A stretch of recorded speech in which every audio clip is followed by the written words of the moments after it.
Dobrodošli na Bagrem, ovo je drugi Nijedan dnevnik.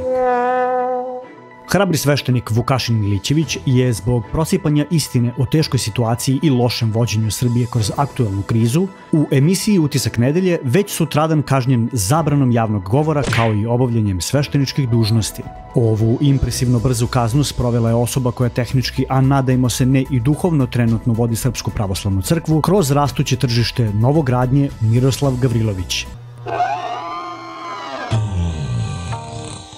Osoba koja je spremila ovaj prilog nije vernik i nema znanje istorije, ali je ovu ključnu informaciju iskopala za 30 sekundi laganog kliktanja. Mnoga crkvena pravila su stara stotinama godina, a moćno pravilo da nijedan sveštenik ne sme da pisne javno nešto bez da pita patrijarha je staro ne 100, ne 500, ne 800, već čitave 3 godine.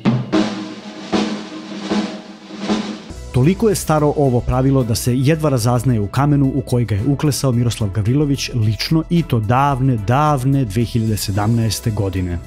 Pa da vidimo šta je govorio odvažni Vukašin Milićević, a što je nateralo predsjednika Srbije, patrijarha, da paničnom brzinom kazni ovog sveštenika koga sada totalno treba slušati na YouTube-u još više. Gledat ćete delove gostovanja koji su, pretpostavljamo, Gavriloviću uzdrmali limuzinu, a link za celu epizodu Utiska je u opisu videa.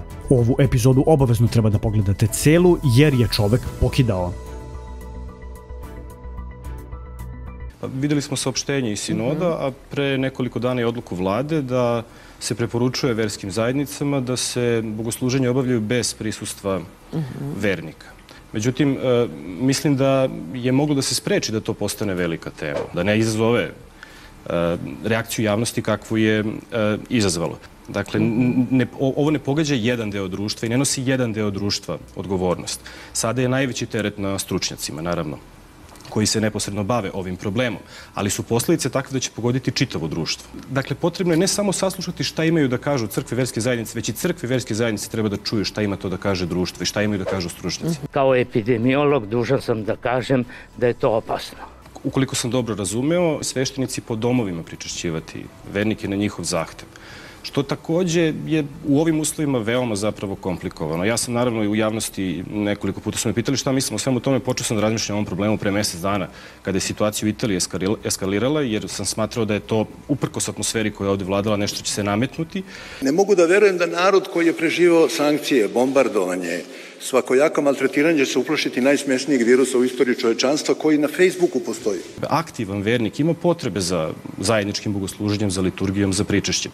Mislim da je potrebno učiniti sve što je smisleno, moguće da se te stvari, da se to omogući, dokle god je to moguće. Pa tek na kraju, eventualno, ako je nemoguće, onda odustati u potpunosti od javnih bogosluženja. Dakle, bilo je potrebno poslušati šta imaju da kažu i kada je u pitanju okupljanje, i kada je u pitanju, način pričešća i sve drugo. Ja smatram da je ovo što je sada preporučeno veoma teško sprovodivo. Da je porađeno nešto na adaptaciji načina pričešća s obzirom na kontekst, da je čitava stvar mogla drugačije da se rešava, da se služi na otvorenom uz sve mere predostrožnosti, maske, rukavice i tako dalje. U nekim eparhijama su to uradili. Bez kontakta fizičkog, bez kašičice, bez takvih stvari. I ne vidim na koji način to može bilo čiju veru da dovede u pitanje.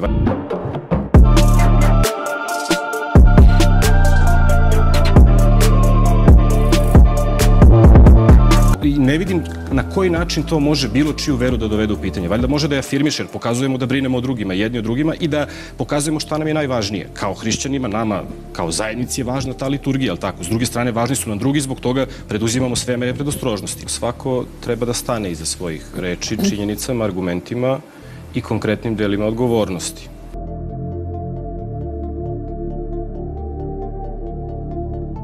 Ono što je ovde strašno u vezi sa ovim virusom je to što ja mogu da zarazim nekoga da toga nisam ni svestan.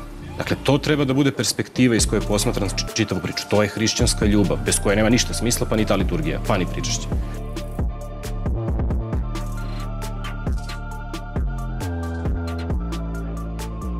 Od pričešća se za 2000 godina nikad niko nije zarazio, pa ni sveštenici koji su pričešćivali gubavce, tuberkulozne i druge obolele od tada neizlečivih zaraznih bolesti. A što se tiče ovih priča o istoriji, naprosto mi nemamo nikakve svedočanstva o tome. Mislim, ljudi su pre 150 godina saznali za bakterije, viruse. Mislim, otkud mi znamo? Naravno, ja mogu da verujem da se pričešćem ne prenosi zaraza. Ali šta sa svim drugim stvarima koje znam o tome? Šta sa, ne znam, mojom pljuvačkom, rukama, kontaktom? Mislim, kako ćemo da razdvojimo te stvari? Postoji način da se razdvoje, ali hajde da to kažemo. Dakle, čak i teologija nam daje argumente i razloge da budemo obazrivi.